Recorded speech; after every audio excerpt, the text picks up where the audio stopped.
यहाँ र समस्त मित्रजन यहाँहरूलाई नमस्कार। आज हामी एउटा विषयमा अलिकति गम्भीर सोच लिनुपर्ने देखियो। यतिखेर हामी जमिन छ, बाँझो छ, कर्मठ युवाहरू सबै विदेश पलायन छ र एक्लो दुब्लोले के चाहिँ गर्न सकिन्छ र गाउँ पहाड भेगमा वृद्ध मात्रै घर कुरेर अथवा काल कुरेर बसेको अवस्थाहरू छ। कतै गाउँमा मर्यो पर्यो भने मलामी समेत नपाउने परिस्थिति छ। यो परिस्थितिलाई कसरी चाहिँ हामी नयाँ ढङ्गमा जाने? अब अहिलेको सरकार अथवा घन्टी सरकार इत्यादि भनौँ, अब कुन सरकार भनौँ, पहिलाको पुरानोलाई पनि चाँजो बाँझो त ल्याएकै थिएन। कृषि उद्योग कल कारखाना इत्यादि त भनौँ न, युवा वर्गलाई रोजगार दिने माध्यम त यिनीहरूले अपनाउने नै छैन।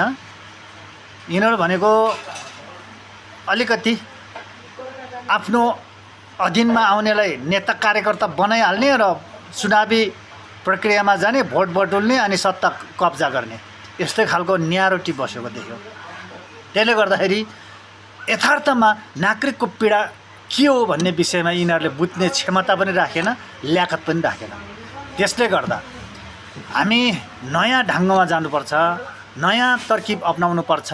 त्यो हो हामीले तत्काल थोरै आम्दानी लगानीमा धेरै आम्दानी उपार्जन हुने कृषि उद्योग तथा अहिलेको मन्त्रालयहरूलाई गाउँघरमा अथवा ग्रामीण भेगमै स्थापना गरेर जानुपर्छ। त्यसको लागि के गर्नुपर्छ भन्दा हिजोदेखिको जडा गारेर बसेको गलत संयन्त्र, कृषि विभाग, कृषि मन्त्रालयहरू र कृषि अनुसन्धान केन्द्रहरू, यिनीहरू भनेको जागिर खाने एउटा ठेक्कापट्टाको घर जस्तो मात्रै भयो। यसले यी तत्त्वहरूले ग्रामीण भेगमा विकास र कृषिको मूल फुटाउँदैन।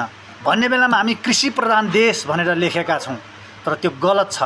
किन भन्दाखेरि यिनीहरूले कागजीमा मात्रै सीमित राखेर यिनीहरूले जागिर खाने माध्यम बनाए।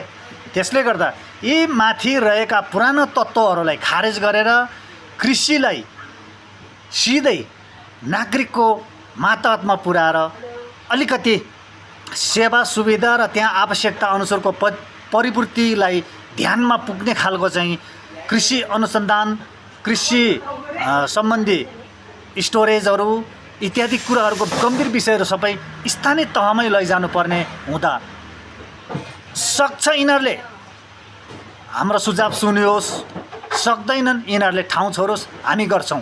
किनभने गर्छु भन्नेलाई ठाउँ छोड्नुपर्छ, अन्यत्र यिनीहरूले भाँजो हाल्ने काम नगरोस् भन्ने हाम्रो सुझाव हो। यो विषय तपाईँ हामीले सबैले मनन गर्नुपर्छ भन्दै मेरो सुझाव यहाँहरू समक्ष र यही विषयमा गम्भीर सोचौँ भन्ने हो। धन्यवाद। थुचे।